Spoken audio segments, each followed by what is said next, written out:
आइए आज हम आपको लेकर चलते हैं उत्तराखंड के चंपावत ज़िले में अन्नपूर्णा चोटी पर स्थित माँ पूर्णागिरि मंदिर, जो कि टनकपुर में है। 108 सिद्ध पीठों में से एक अत्यंत पवित्र शक्तिपीठ है। पौराणिक मान्यता के अनुसार यहाँ देवी सती की नाभि गिरी थी। यह धाम अपनी धार्मिक आस्था और चमत्कारों के लिए देश भर में प्रसिद्ध है। सबसे पहले हम टनकपुर बस स्टैंड और टैक्सी स्टैंड के पास पहुँचे। वहाँ से हमने टैक्सी की और माता पूर्णागिरि के दर्शनों के लिए निकल पड़े। रास्ते में मनोहर दृश्य दिख रहे थे। हर तरफ एवरग्रीन फॉरेस्ट दिख रहे थे, जो कि वातावरण को बहुत ही पवित्र और सुंदर बना रहे थे। यहाँ रास्ते के मनोरम दृश्य देखते देखते हम माता के दर्शनों के लिए निकल गए। ऐसा माना जाता है कि हिंदू धर्म के पौराणिक ग्रंथों के अनुसार जब भगवान शिव सती के शरीर को लेकर आकाश मार्ग से जा रहे थे, तब भगवान विष्णु ने सृष्टि की रक्षा के लिए अपने सुदर्शन चक्र से सती के शरीर को विभाजित कर दिया था। माता सती की नाभि इसी पवित्र स्थान पर गिरी थी, जिसके कारण इसे महाकाली की पीठ और पूर्णागिरि शक्तिपीठ के रूप में जाना जाता है। ऐतिहासिक और स्थानीय मान्यताओं के अनुसार आज के इस मंदिर की स्थापना का श्रेय एक गुजराती व्यापारी श्री चंद तिवारी को जाता है। ऐसा माना जाता है कि 1632 ईस्वी में मां पूर्णागिरि ने उन्हें सपने में दर्शन दिए थे और इस स्थान पर देवी के आशीर्वाद का बोध कराया था। इसके बाद उनके द्वारा कुमाऊं मंडल के इस पर्वतीय क्षेत्र में अन्नपूर्णा चोटी के शिखर पर देवी की मूर्ति स्थापित की गई और मंदिर का निर्माण किया गया। यह मंदिर टनकपुर से लगभग 20 किलोमीटर दूर समुद्र तल से करीब 3000 फीट की ऊंचाई पर शारदा नदी के तट पर स्थित है। यहाँ मुख्य रूप से चैत्र नवरात्रि के दौरान एक विशाल मेले का आयोजन होता है, जो जून तक चलता है। इस दौरान लाखों श्रद्धालु दर्शन के लिए आते हैं। जब हम वहाँ पहुँचे तो उस समय भी यही जो मेला था वो चल रहा था। तो हमारे भाग्य अच्छे थे कि हमें भी मेले के दौरान माता रानी के दर्शन करने को मिले। कोई भी यात्री टनकपुर तक ट्रेन से या सड़क मार्ग से आसानी से पहुंच सकते हैं। इसके बाद मंदिर तक पहुंचने के लिए लगभग 17 किलोमीटर की पैदल यात्रा करनी पड़ती थी, लेकिन अब टैक्सी के वजह से आप ये 17 किलोमीटर की यात्रा टैक्सी द्वारा पूरी कर सकते हैं। लेकिन श्रद्धालु पैदल भी चलते हैं और इसके बाद 3 से 4 किलोमीटर की खड़ी चढ़ाई, जो कि पैदल ही पूरी करनी होती है। मां पूर्णागिरि धाम की यात्रा प्रकृति की गोद में आध्यात्मिकता का एक अनोखा अनुभव प्रदान करती है। इस ऐतिहासिक मंदिर के बारे में आप जितना पढ़ें, जितना सुने, उतना ही कम है। माता पूर्णागिरि में सती का नाभि अंग गिरने पर वहां देवी की नाभि के दर्शन व पूजा की जाती है। ऐसा माना जाता है कि उत्तराखंड के चंपावत जिले में स्थित मां पूर्णागिरि मंदिर देश के 51 शक्तिपीठों में से एक है। यहाँ माता सती की नाभि गिरी थी, इसीलिए इसे पूर्णेश्वरी पीठ भी कहा जाता है। यह मंदिर का सबसे बड़ा रहस्य है कि यहाँ मूर्ति के बजाय माता की एक पाषाण नाभि की पूजा की जाती है। कथा मैं आपको बता चुकी हूँ। साथ ही साथ जब हमने चढ़ाई शुरू की तो हमें पता चला एक झूठे का मंदिर भी आता है वहाँ पर। इस मंदिर को झूठे का मंदिर इसलिए कहा जाता है, मान्यता के अनुसार यदि कोई भक्त माता के दर्शन करने के बाद किसी अन्य स्थान पर मत्था टेक लेता है तो उसकी पूरी यात्रा का फल व्यर्थ हो जाता है। इसीलिए श्रद्धालु यहाँ दर्शन करने के बाद सीधे अपने घर लौटते हैं। और झूठे का मंदिर इसलिए कहा जाता है कि एक व्यापारी था, उसे माता ने सपने में प्रकट होकर कहा कि तुम्हें सोने की एक मूर्ति वहाँ पर स्थापित करनी है। व्यापारी चालाक था, उसने पीतल की मूर्ति पर सोने का पानी चढ़ा दिया और उसे स्थापित करने लगा। माता रानी को ये पता चल गया और उसने उसे उस जो मूर्ति खंड था उसको स्थापित होने नहीं दिया। तभी से झूठे का मंदिर जो है वो भी माता के दरबार के नीचे दिखाई देता है। ये भी मान्यता है कि मंदिर में स्थापित अखंड ज्योति जो है सदियों से बहुत सालों से बिना रुके जल रही है और माता के दर्शन मात्र से भक्तों की सभी मनोकामनाएं पूर्ण हो जाती हैं। यह मंदिर 3000 मीटर लगभग 5500 की ऊंचाई पर एक खड़ी चट्टान पर स्थित है। टनकपुर से यात्रा शुरू होने के बाद भक्तों को लगभग 17 किलोमीटर की चढ़ाई और आखिर 3 से 4 किलोमीटर की अत्यंत खड़ी चढ़ाई चढ़कर वहां पहुंचना होता है। इस मंदिर के लिए सबसे उत्तम समय चैत्र नवरात्रि का होता है, जब यहाँ भव्य मेले का आयोजन किया जाता है और लाखों श्रद्धालु पहुँचते हैं। यदि आप इस यात्रा की योजना बना रहे हैं तो सड़क मार्ग से टनकपुर तक आसानी से पहुँचा जा सकता है। अब हम धीरे धीरे माता रानी का नाम लेते हुए अपनी चढ़ाई करते जा रहे हैं, तो आप भी मेरे साथ बोलते चलिए और माता की चढ़ाई करने के साथ साथ इसका फल भी प्राप्त करते चलिए। जैसा कि मैंने आपको पहले ही बताया है, इस यात्रा को करने से हमारे सारे पाप धुल जाते हैं और हमारी जो मनोकामना है वो सब पूर्ण हो जाती है। तो ज़ोर से बोल लो जय माता दी, सारे बोलो जय माता दी, आवाज़ नहीं आई जय माता दी, ऊंचा बोलो जय माता दी, आने वाले जय माता दी, जाने वाले जय माता दी, जोर से बोलो जय माता दी, सारे बोलो जय माता दी, मिलकर बोलो जय माता दी। जयकारा शेरा वाली दा, बोल सांचे दरबार की जय। इस तरह के नारे लगाते लगाते हम कहीं पर बैठते, रेस्ट करते, पानी पीते और फिर से माँ पूर्णागिरि के दर्शनों के लिए निकल गए। एक जगह हमने ये भी पढ़ा था कि माता को जो याद करते हैं माता उन्हें ही बुलाती है, यानी कि हर किसी के दर्शन जो हैं वो नहीं हो सकते हैं, हर किसी को इनके दर्शन नहीं हो सकते हैं। तो इसीलिए ये चढ़ाई भी वही कर सकता है जिन्हें माता अपने मंदिर में बुलाना चाहती है। पूर्णागिरि मंदिर थुल्लीगढ़े से आगे लगभग 3 किलोमीटर की जो हमने पैदल चढ़ाई चढ़ी, उसमें हमें बहुत सारे भक्त मिलते रहे और हर भक्त जो थे वो जय माता दी करते हुए आगे बढ़ते चले गए। इस पैदल यात्रा को पूरा करने में 2 घंटे का समय लगता है और 2 से ढाई घंटे अगर और वीकनेस है तो आप आराम से चल सकते हैं, कोई जल्दबाजी नहीं है चलने में, तो आराम से चलकर अपनी चढ़ाई को जो है वो पूरा कर सकते हैं। इसके बाद जब आप मंदिर के मेन द्वार पर पहुंचते हैं तो पैदल मार्ग और चढ़ाई सुरक्षा करने के बाद लगभग 500 सीढ़ियाँ जो हैं वो बनी हुई हैं, जो बिल्कुल सीधी चढ़ाई आपको चढ़नी पड़ेगी उसके लिए, और तब आप माता के जो दर्शन हैं वो कर पाएंगे। और इस तरह से माता रानी की आप कृपा जो है वो पा सकते हैं। इसके बाद हमने सुना कि पूर्णागिरि माता के दर्शन करने के बाद करीब 910 या 20 किलोमीटर की दूरी पर 910 से एक मंदिर है जिसको हम सिद्ध बाबा का मंदिर कहते हैं।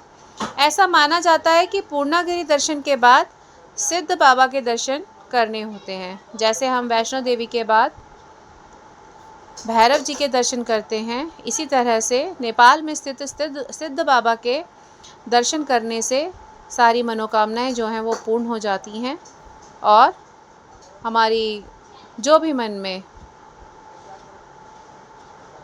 आशा है वो पूरी हो जाती है।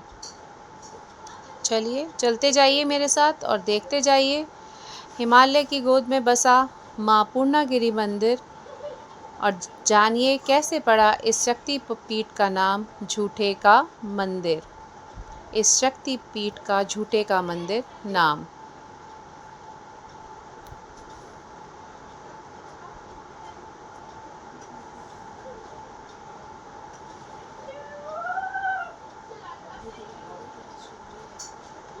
पूर्णागिरि को पुण्यगिरि के नाम से भी जाना जाता है। मंदिर शारदा नदी के पास स्थित है। पूर्णागिरि मंदिर अपने चमत्कारों के लिए भी जाना जाता है। 1632 में गुजरात के एक व्यापारी चंद्र तिवारी ने चंपावत के राजा ज्ञानचंद के साथ शरण ली थी। उनके सपनों में मां पुण्यगिरि दिखाई दी थी, जिसमें उन्होंने एक मंदिर का निर्माण करने के लिए कहा था। तब से आज तक मंदिर में जोरों शोरों के साथ पूजा पाठ की जाती है और भक्तों की भी काफ़ी संख्या यहाँ पर हर वर्ष आती है।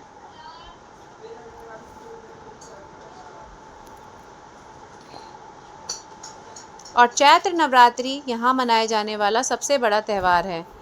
यहाँ एक मेला भी आयोजित किया जाता है, जहाँ भारत के अनगिनत भक्त मेले में शामिल होते हैं। इस मंदिर को एक और नाम से जाना जाता है, जिसके बारे में आपको शायद ही पता होगा। मंदिर को झूठे का मंदिर भी कहते हैं। चलिए आपको इस मंदिर के बारे में दिलचस्प बात बताती हूँ, पर बीच में बोलते रहिए जय माता दी। जोर से बोलो जय माता दी, सारे बोलो जय माता दी। जब हम चढ़ रहे थे तो बीच में रेस्ट करते करते चढ़ें, ताकि आपकी सांस ना फूले। मंदिर की दोनों तरफ जो है वो मेला लगा हुआ होता है, तो आराम से मेले के दर्शन करते हुए धीरे धीरे चलते हुए आप पहुँचें, ताकि आपको कोई भी हेल्थ से रिलेटेड प्रॉब्लम जो है वो ना हो। और बीच बीच में बोलते रहिए जय माता दी। पूर्णागिरि मंदिर से लौटते समय झूठे का मंदिर की भी पूजा की जाती है। ऐसा कहा जाता है कि एक व्यापारी ने मां पूर्णागिरि से वादा किया था कि अगर उसकी पुत्र की इच्छा पूरी हुई तो वह एक सोने की वेदी का निर्माण करेगा। उनकी इच्छा देवी ने प्रदान की थी। लालच आते ही व्यापारी पगला गया और उसने सोने की परत चढ़ाने के साथ तांबे की एक वेदी बना डाली। ऐसा भी कहा जाता है कि जब मजदूर मंदिर को लेकर जा रहे थे तो उन्होंने कुछ देर आराम करने के लिए मंदिर को ज़मीन पर रख दिया। उन्होंने कितना मंदिर को उठाने की कोशिश की, लेकिन मंदिर ना उठ सका। व्यापारी को माँ द्वारा की जाने वाली ये वजह समझ आ गई और उसने माफ़ी मांगने के बाद वेदी के साथ मंदिर भी बनवा डाला।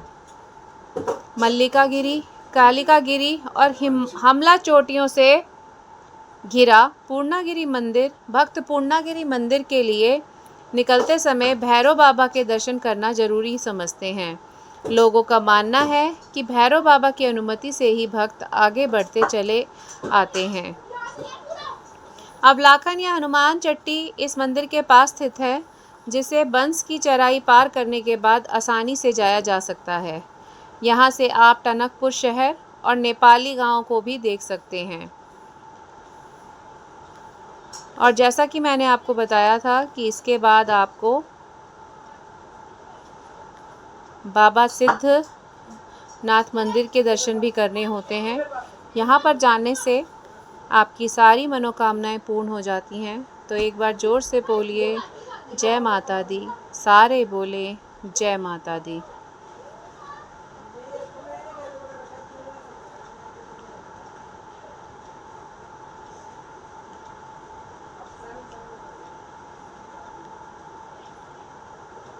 उधम सिंह नगर का शायद ही कोई ऐसा वासी हो जिसे पूर्णगिरि मंदिर का नाम ना सुना हो। सभी धर्मों के लोग यहाँ भारी संख्या में मनोकामना पूरी करने के लिए श्रद्धा भाव से आते हैं।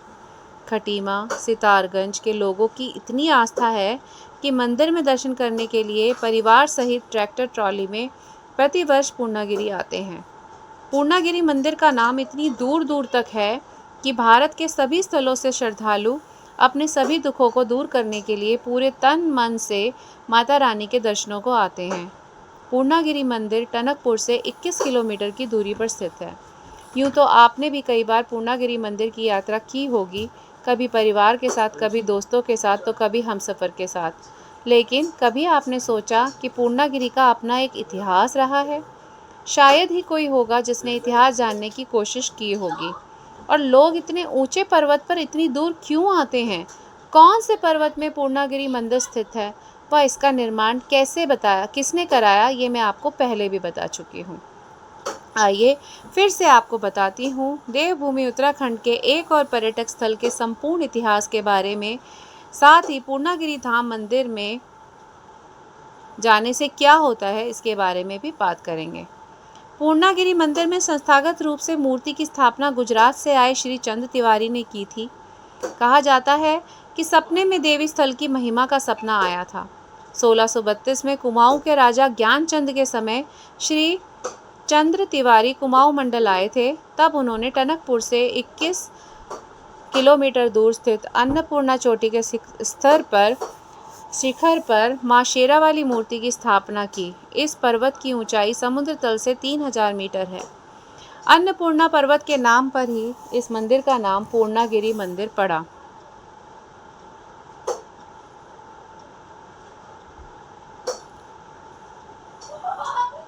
पौराणिक कथाओं के अनुसार ये कहा जाता है कि भगवान शिव की पत्नी सती दक्ष प्रजापति की पुत्री थी।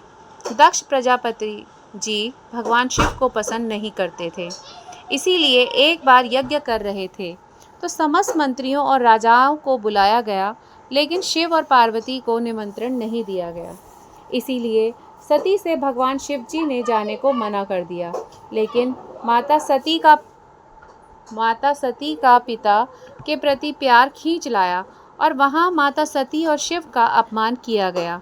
भगवान शिव का अपमान आदि शक्ति सह न सकी और माता सती हवन के अग्निकुंड में डूब गई और उन्होंने उसमें कूदकर अपनी जान दे दी। भगवान शिव को इससे बड़ा क्रोध आया। उनका तीसरा नेत्र खुल गया और चारों तरफ तबाही शुरू हो गई।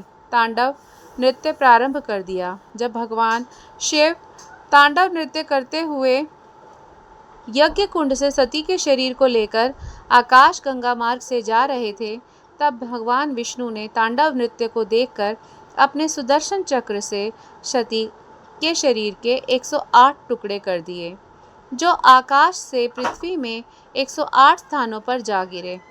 कक्षा के अनुसार जहाँ जहाँ देवी के अंग गिरे वहीं शक्ति पीठ के रूप में प्रसिद्ध हो गए। उन्हीं में से माता सती का एक अंग नाभि चंपावत जिले के अन्नपूर्णा शिखर पर गिरा, जहां पूर्णागिरि मंदिर का शक्तिपीठ स्थापित हो गया।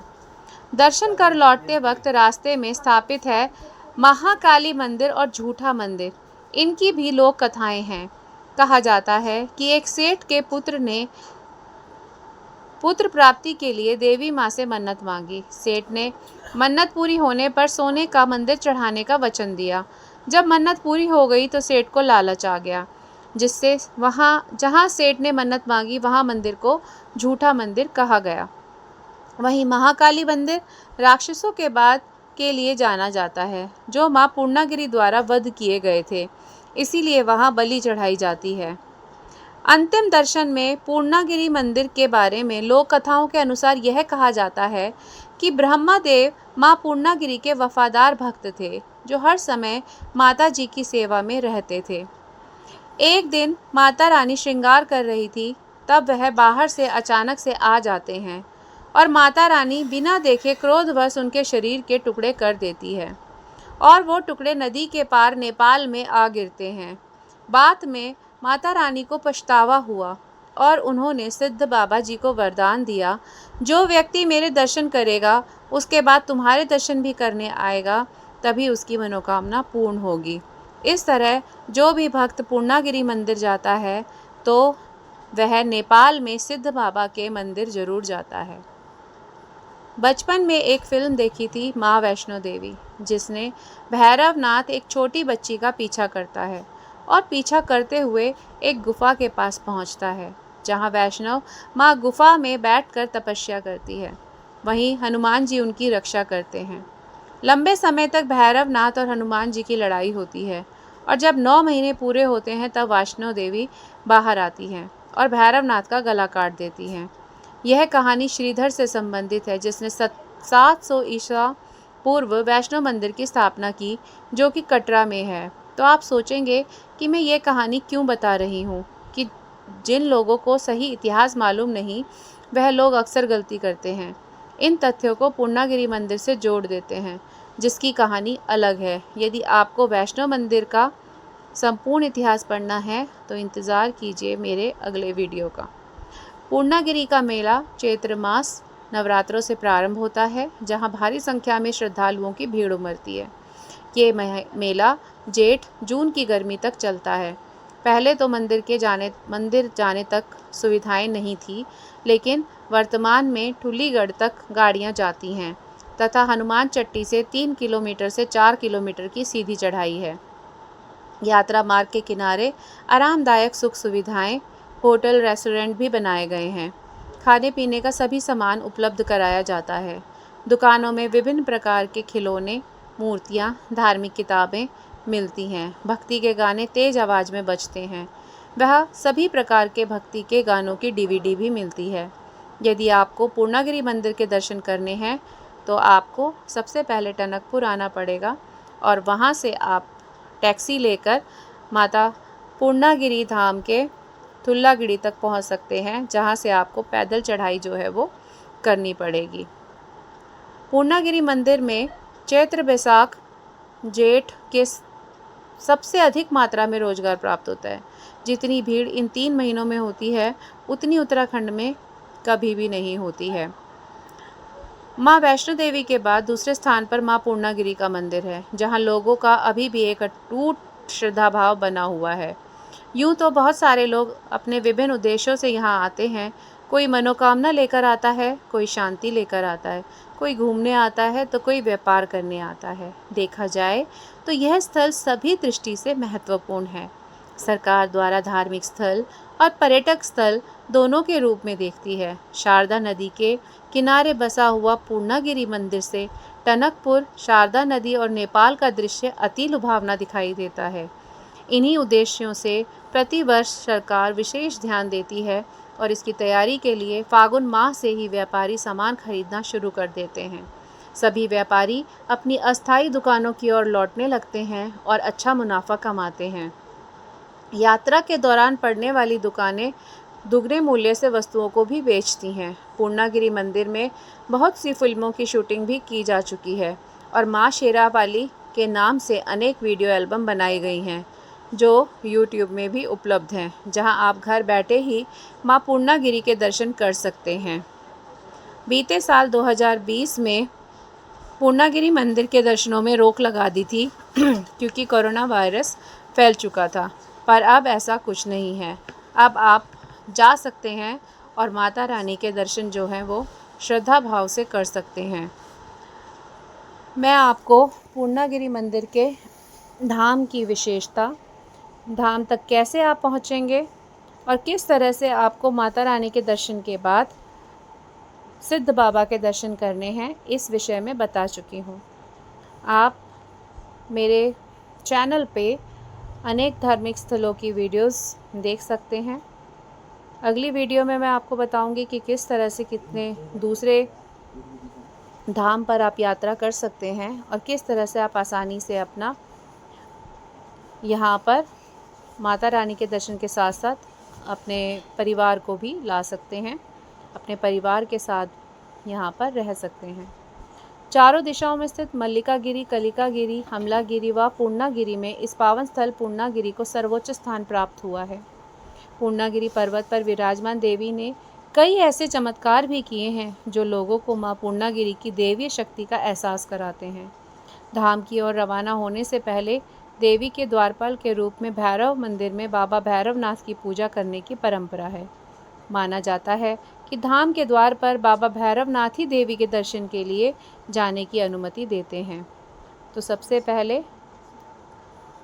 हम भैरव जी के दर्शन करके माता रानी के दर्शनों के लिए निकलते हैं और दर्शन करके लौटते वक्त रास्ते में स्थापित महाकाली और झूठा मंदिर की पूजा करते हैं। झूठा मंदिर की गाथा देवी के चमत्कार से जुड़ी हुई है, जो मैं आपको पहले ही बता चुकी हूँ कि सेठ को लालच आ गया था, जिस वजह से उसने उसे बदलने की कोशिश की थी। पुराणों के अनुसार पूर्णागिरि धाम में टुन्ना, शुभ, निशुम्भ नामक राक्षसों ने आतंक मचा रखा था।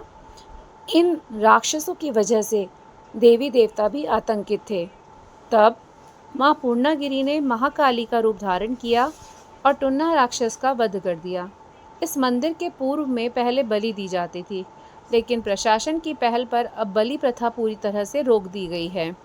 श्रद्धालु अब नारियल फोड़कर प्रतीकात्मक बलि की रस्म पूरी करते हैं।